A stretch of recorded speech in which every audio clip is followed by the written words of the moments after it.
ಎರಡು ಜನ ಕರ್ಕೊಂಡು ಹೋಗಿ ಇವನಿಗೆ ಅವರೇ ಜಾಸ್ತಿ ರೇಟ್ ಮಾಡ್ತಾರೆ.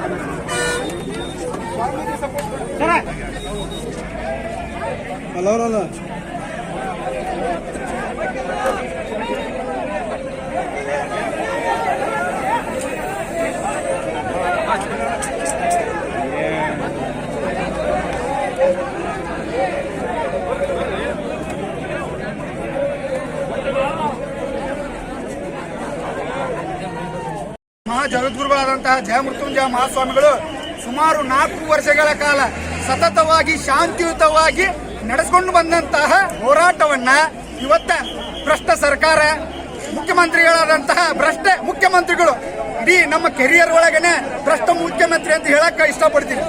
ಯಾಕಪ್ಪ ನೀವು ಪೊಲೀಸ್ ರೀತಿ ಮಿಂಗಲ್ ನಮಗೆ ಲಾಠಿ ಚಾರ್ಜ್ ಮಾಡ್ತೀರಿ? ನಾವು ಶಾಂತಿಯುತವಾಗಿ ಹೋರಾಟ ಮಾಡತ್ತೀವಿ, ಯಾವುದೇ ರೀತಿಯಾದಂತಹ ಇದೂನಿಲ್ಲ. ಸಮಾವೇಶ ಮಾಡೀವಿ, ನಮ್ಮ ಗುರುಗಳು ಶಾಂತಿಯುತವಾಗಿ ಮಾಡ್ತೀವಂತ ಆಶ್ವಾಸನೆ ಕೊಟ್ಟಾರ. ನೀವು ಪೊಲೀಸರನ್ನ ಬಿಟ್ಟು, ಲುಚ್ಚಾಗಳನ್ನ ಬಿಟ್ಟು ಒಂದು ವಕೀಲರನ್ನ ನೀವು ಒಳಗೆ ಹಾಕ್ತೀರಂತಂದ್ರೆ ಯಾವ ಮಟ್ಟಕ್ಕೆ ಈ ಸರ್ಕಾರ ಬೆಳೆದೈತಂದ್ರೆ ಇದಕ್ಕೆ ಅಂತ್ಯ ಕೂಡಿ ಬಂದೈತಿ. ಇಂಥ ಭ್ರಷ್ಟ ಸರ್ಕಾರಕ್ಕೆ ನಾವು ಧಿಕ್ಕಾರ ಹೇಳ್ತೀವಿ. ಮೀಸಲಾತಿ ನಮಗ ಸಿಗೋ ತನಕನೂ ನಾವು ಹೋರಾಟವನ್ನ ಕೈ ಬಿಡಲ್ಲ. ನೀವು ಮಿಲಿಟರಿ ತಗೊಂಬರ್ರಿ, ಪೊಲೀಸರನ್ನ ತಗೊಂಬರ್ರಿ, ನಮ್ಮ ಒಳಗೆ ಹಾಕ್ರಿ, ಸಾಯಿಸ್ರಿ. ನಾವು ಸತ್ತ ಮೇಲೂ ಕೂಡ ನಮಗೆ 2A ಮೀಸಲಾತಿ ಬೇಕು. ಅಲ್ಲಿ ಮಠ ನಾವು ಈ ಹೋರಾಟವನ್ನ ಕೈ ಬಿಡಂಗಿಲ್ಲ. ತಮ್ಮ ಹೆಸರು ಸರ್? ನಾವು ಹುಬ್ಬಳ್ಳಿ ವಕೀಲರ ಸಂಘದ ಒಬ್ಬ ಸದಸ್ಯ ಶ್ರೀನಿವಾಸ್ ಹೆಬ್ಬಳ್ಳಿ ಅಂತ. Thank you sir.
ಯಾವುದೇ ಕಾರಣಕ್ಕೂ ಬಿಡೋದಿಲ್ಲ.